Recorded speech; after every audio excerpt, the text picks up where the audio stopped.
Haji Kiyimba alambudde amasinzizo omuli ag'abalokole, abakatuliki, aba Seventh Day, aba Church of Uganda n'abasiraamu, ng'enteekateeka eno yagikola okusobola okubuuza ku balonzi be ssaako okubakunga ku nsonga z'ebyokwekulakulanya ng'ayita mu masinzizo. Abakulembeze b'amasinzizo gano balopedde Haji Kiyimba abantu abatakyayagala kukola nga kino kizizza ebyenkulaakulana emabega mu kitundu kino. Sebo tukwebaza emirimu egyo, tukwebaza okuweereza Mukama, ate tukwebaza okubeera omuweereza wa Ali Ssaabasajja Kabaka ku nsonga y'ettoffaali. Mukama waffe yeebazibwe. Okulambula amasinzizo gano kukomekkereza n'okusiibula abantu mu ggombolola y'ensangi.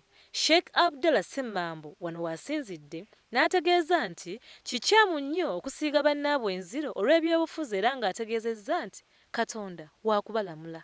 Amir Daula Sheikh Sulaiman Kakeeto asabye abasiraamu okwewala enjawukana okusobola okulaba nga batwala obusiraamu mu maaso. Yadde mwagala obululu naye Allah yagaba obufuzi. Allah yagamba nti kulillahumma malikal mulki tuuti lmuluka man tasha wa tanzi'u lmulka biman tasha wa tu'izzu man tasha wa tudhillu man tasha. Allah yagamba Nabbi Muhammad tibagambe nti ayi Allah omufuzi w'abafuzi.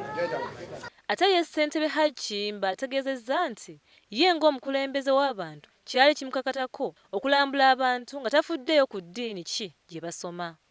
Ndi musajja Haji Muisiraamu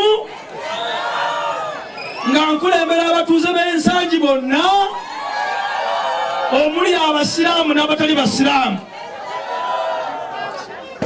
Era njagala mbategeeze baganda bange ab'emikwano, Kibuyaga yenna akunta bannansangi mubeere mirembe nkyalinamu ebbanga lyonna.